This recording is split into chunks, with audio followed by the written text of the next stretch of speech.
اعوذ باللہ من الشیطان الرجیم بسم اللہ الرحمن الرحیم رب اشرح لی صدری ویسر لی امری واحلل عقدۃ من لسانی یفقہوا قولی رب زدنی علما رب زدنی علما۔ الحمدللہ سورہ انعام کا مطالعہ جاری ہے۔ کل تک الحمدللہ 3 رکوع کا مطالعہ ہو چکا۔ آج انشاءاللہ سورہ انعام کی 4ویں رکوع کا مطالعہ ہوگا جو آیات 31 سے 41 تک مشتمل ہے۔ اعوذ باللہ من الشیطان الرجیم بسم اللہ الرحمن الرحیم قد خسر الذین کذبوا بلقاء اللہ حتی اذا جاءتهم الساعة بغتة قالوا یا حسرتنا علی ما فرطنا فیہا وهم یحملون اوزارهم علی ظہورہم الا ساء ما یزرون۔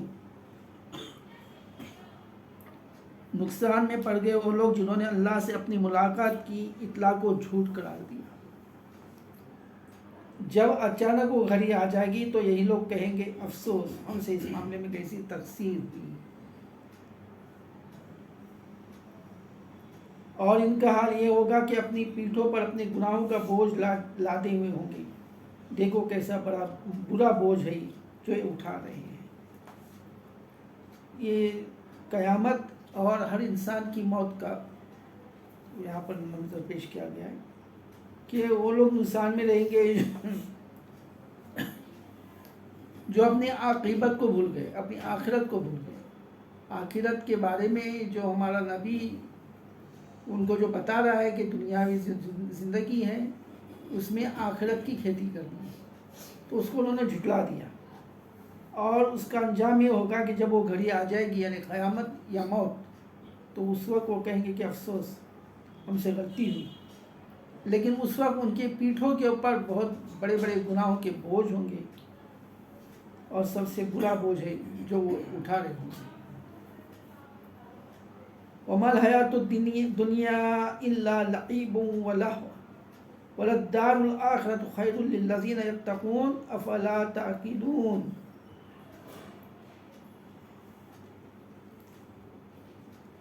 دنیا کی زندگی تو ایک کھیل اور تماشا ہے، حقیقت میں آخرتی کا مقام ان لوگوں کے لیے بہتر ہے جو ضیاءکاری سے بچنا چاہتے ہیں۔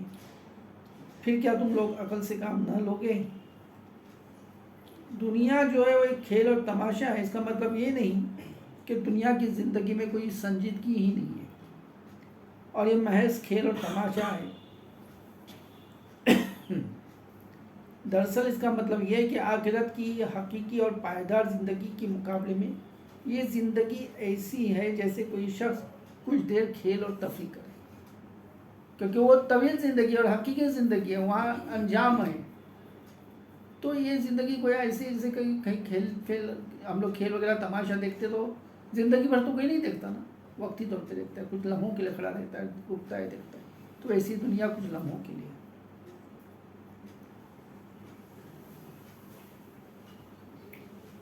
قد نعلم انه ليحزنك الذي يقولون فانهم لا يكذبونك ولكن الظالمين بآيات الله يجحدون۔ اے محمد صلی اللہ علیہ وسلم، ہمیں معلوم ہے کہ جو باتیں لوگ بناتے ہیں ان سے تمہیں رنج ہوتا ہے، لیکن یہ لوگ تمہیں نہیں جھٹلاتے بلکہ یہ ظالم دراصل اللہ کی آیات کا انکار کر رہے ہیں۔ واقعہ یہ کہ جب تک محمد صلی اللہ علیہ وسلم نے اللہ کی آیات سنانی شروع نہیں کی تب تک پورا مکہ آپ صلی اللہ علیہ وسلم کو صادق اور امین مانتا تھا اور بڑے احترام سے پیش آتا تھا۔ آپ صلی اللہ علیہ وسلم سے تو کئی انہوں نے کام بھی کروائے تھے، جیسے کہ حجر اسود کا اٹھانا، اپنے معاملات کے لے کے جانا، اپنے امانتیں دینا نبی صلی اللہ علیہ وسلم کے پاس رکھنے کے لیے، تو بہت احترام سے پیش آتے تھے۔ لیکن جب نبی صلی اللہ علیہ وسلم نے اعلان نبوت کیا تب انہوں نے اس کی مخالفت کی، انہوں نے آپ کو جھٹلایا اس وقت جب کہ آپ نے اللہ کی طرف سے پیغام پہنچانا شروع کیا۔ اور اس دوسرے دور میں بھی یعنی جھٹلانے والے دور میں بھی مکہ میں کوئی بھی شخص ایسا نہیں تھا جو شخصی طور پر آپ کی برائی کرے یا آپ پر کوئی بری بات لگائے کہ نہیں انہوں نے کبھی زندگی میں جھوٹ بولا ہو یا کسی کے ساتھ خیانت کی ہو۔ کوئی بھی شخص نہیں کہا، بلکہ حضرت علی رضی اللہ عنہ کی روایت ہے کہ ایک مرتبہ اس ابو جہل نے نبی صلی اللہ علیہ وسلم سے گفتگو کرتے ہوئے کہا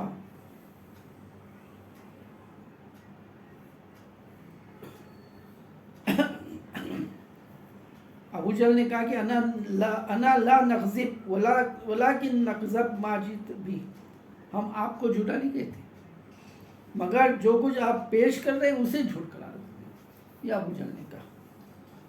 جنگ بدر کے موقع پر اخنس بن شریک نے تخلیہ میں ابو جہل سے پوچھا کہ یہاں میرے اور تمہارے سوا کوئی قصہ موجود ہے، تخلیہ یعنی پرائیویسی، کوئی اور نہیں تھا، کہ یہاں میرے اور تمہارے سوا کوئی قصہ موجود نہیں، سچ بتاؤ کہ محمد صلی اللہ علیہ وسلم کو تم سچا سمجھتے ہو یا جھوٹا۔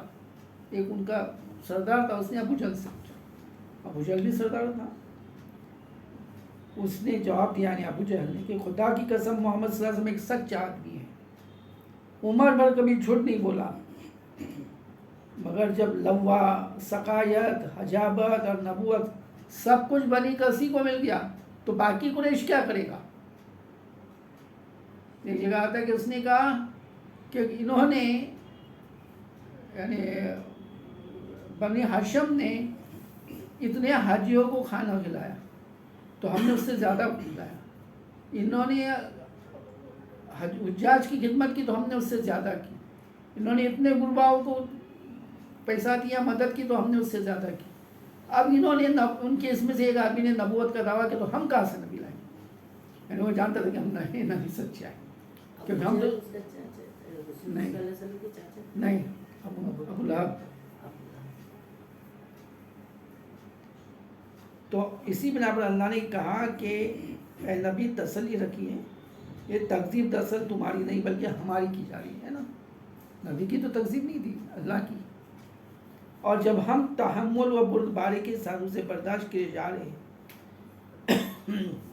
اور ڈھیل پر ڈھیل دیے جاتے تو تم کیوں مضطرب ہوتے ہو؟ نبی صلی اللہ علیہ وسلم کو پریشانی ہوتی تھی۔ وَلَقَدْ كُذِّبَتْ رُسُلٌ مِّن قَبْلِكَ فَصَبَرُوا عَلَىٰ مَا كُذِّبُوا وَأُوذُوا حَتَّىٰ أَتَاهُمْ نَصْرُنَا وَلَا مُبَدِّلَ لِكَلِمَاتِ اللَّهِ وَلَقَدْ جَاءَكَ مِن نَّبِيِّ الْمُرْسَلِينَ، تم سے پہلے بھی بہت سے رسول جھٹلائے جا چکے مگر اس تکذیب پر اور ان اذیتوں پر جو انہیں پہنچائے گی انہوں نے صبر کیا، یہاں تک کہ انہیں ہماری مدد پہنچ گئی۔ اللہ کی باتوں کو بدلنے کی طاقت کسی میں نہیں ہے، اور پچھلے رسولوں کے ساتھ جو کچھ پیش آیا اس کی خبریں تمہیں پہنچ ہی چکی ہیں۔ یعنی اللہ سبحانہ تعالیٰ نے حق و باطل کی کشمکش کے لیے جو قانون بنا دیا ہے اسے تبدیل کرنا کسی کے بس میں نہیں ہے، یہ اللہ کا قانون ہے۔ حق پرستوں کے لیے ناگزیر ہے کوئی ایک طویل مدت تک آزمائشیوں کے بھٹی میں دبائے جائے، حق پرستوں کے لیے ناگزیر ہے کہ وہ ایک طویل مدت تک آزمائشوں کی بھٹی میں دبائے جائے، یہ سمجھ میں آیا؟ حق پرستوں کے لیے ضروری ہے کہ ان کو تکلیفیں آئے تاکہ ان کے اندر قوت برداشت، ریزسٹنس پاور بڑھ جائے آزمائشوں سے، اس کو تکلیف آتی ہے۔ اپنے صبر کا، اپنے راست بازی کا، اپنے احسان اور اپنی فداکاری کا، اپنی ایمان کی پختگی اور اپنے توکل اللہ کا امتحان دے راست باز لوگ، سچے لوگ۔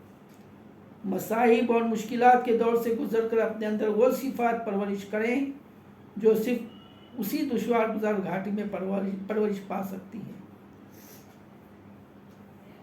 اور ابتداءً خالص اخلاق فاصلہ و سیرت صالحہ کے اختیار سے جاہلت پر فتح حاصل کر کے دکھائیں۔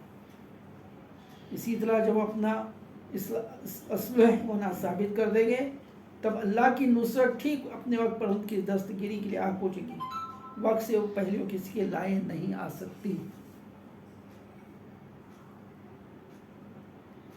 وَإِنْ كَانَ كَبُورَ عَلَيْكَ إِعْرَاضُهُمْ فَإِنِ اسْتَطَعْتَ أَنْ تَبْتَغِيَ نَفَقًا فِي الْأَرْضِ أَوْ سُلَّمًا فِي السَّمَاءِ فَتَأْتِيَهُمْ بِآيَاتٍ وَلَوْ شَاءَ اللَّهُ لَجَمَعَهُمْ عَلَى الْهُدَى فَلَا تَكُونَنَّ مِنَ الْجَاهِلِينَ۔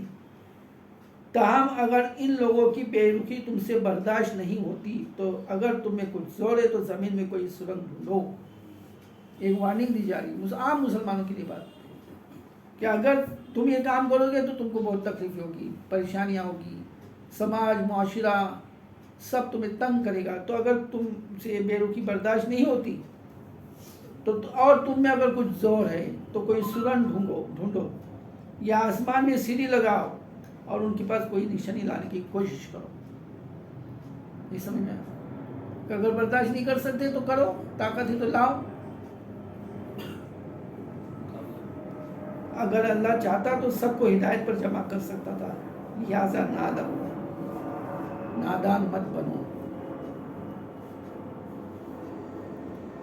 نبی صلی اللہ علیہ وسلم جب دیکھتے تھے کہ اس قوم کو سمجھاتے مدتیں گزر گئی ہیں اور کسی طرح یہ راستے پر نہیں آتی تو بسا اوقات آپ کے دل میں ایک خواہش پیدا ہوتی تھی کہ کاش کوئی نشانی خدا کی طرف سے ایسی ظاہر ہو جس سے ان لوگوں کا کفر ٹوٹے اور یہ میری صداقت تسلیم کر دیں. آپ سے خواہش ہوتی تھی. آپ کی اسی خواہش کا جواب اس آیت میں دیا گیا. مطلب یہ ہے کہ بے صبری سے کام نہ لو. جس ڈھنگ اور جس ترتیب و تدریج سے ہم اس کام کو چلوا رہے ہیں اسی پر صبر کے ساتھ چلے جاؤ. معجزوں سے کام لینا ہوتا تو کیا ہم خود نہ لے سکتے تھے؟ اکا دکا معجزے ہوئے ہیں، ساری عمر معجزے نہیں ہوگی. ہاں کئی ہوئے. انما یستجیب الذین یسمعون والموتى یبعثهم اللہ ثم الیہ یرجعون. دعوت حق پر لبیک وہی لوگ کہتے جو سننے والے ہیں. رہے مردے تو انہیں تو اللہ بس قبروں ہی سے اٹھائیں اور پھر وہ اس کی عدالت میں پیش ہونے کے لیے واپس لائے جائیں گے. یعنی جو سعید روحیں ہیں، جن کا نفس، جن کا باطن یعنی اندرون پاک ہے، صاف ہے، حق گو ہے، وہی لوگ اس دعوت پر لبیک کہیں گے. اور مردے تو بس مردے ہی ہیں، یعنی جو لبیک نہیں کہہ رہے گویا وہ مردے ہیں، جس کو ہم اردو میں کہتے ہیں ضمیر کے مردے ہیں. ان کا ضمیر مر چکا ہے، حالانکہ وہ زندہ رہتا ہے انسان، لیکن ہم کہتے ہیں کہ مردہ ہے، مردہ دل. تو یہ یہاں پر بات بتائی گئی. تو ان کو اللہ کہہ رہا ہے کہ عدالت میں اللہ کے یہاں پیش ہونے والے ہیں. وَقَالُوا لَوْلَا نُزِّلَ عَلَيْهِ آيَاتٌ مِّن رَّبِّهِ قُلْ إِنَّ اللَّهَ قَادِرٌ عَلَىٰ أَن يُنَزِّلَ آيَاتًا وَلَٰكِنَّ أَكْثَرَهُمْ لَا يَعْلَمُونَ. وہ لوگ کہتے ہیں کہ اس نبی پر اللہ کے رب کی طرف سے کوئی نشانی کیوں نہیں اتری؟ کہو اللہ نشانی اتارنے کی پوری قدرت رکھتا ہے، مگر ان میں سے اکثر لوگ نادانی میں مبتلا ہیں. اب یہاں جو کہا گیا کہ سننے والوں سے مراد وہ لوگ ہیں جن کے ضمیر زندہ ہے، جنہوں نے اپنے عقل و فکروں کو معطل نہیں کیا اور وہ مردہ ضمیر تھے. اور یہاں جو بتایا گیا کہ نشانی جو مانگ رہے تھے تو نشانی سے مراد محسوس معجزہ ہے. محسوس اللہ تعالیٰ کے ارشاد کا مطلب یہ ہے کہ معجزات نہ دکھائے جانے کی وجہ یہ نہیں کہ ہم اس کو دکھانے سے عاجز ہیں، بلکہ اس کی وجہ کچھ اور ہے جسے یہ لوگ محض اپنی نادانی سے نہیں سمجھ سکتے. اللہ چاہتا تو سب کو ہدایت دیتا. محسوس کر کے تم کیا ہدایت لو گے؟ ایمان تو غیب پہ ہونا ہے نا، غیر محسوس چیز پہ ایمان ہے.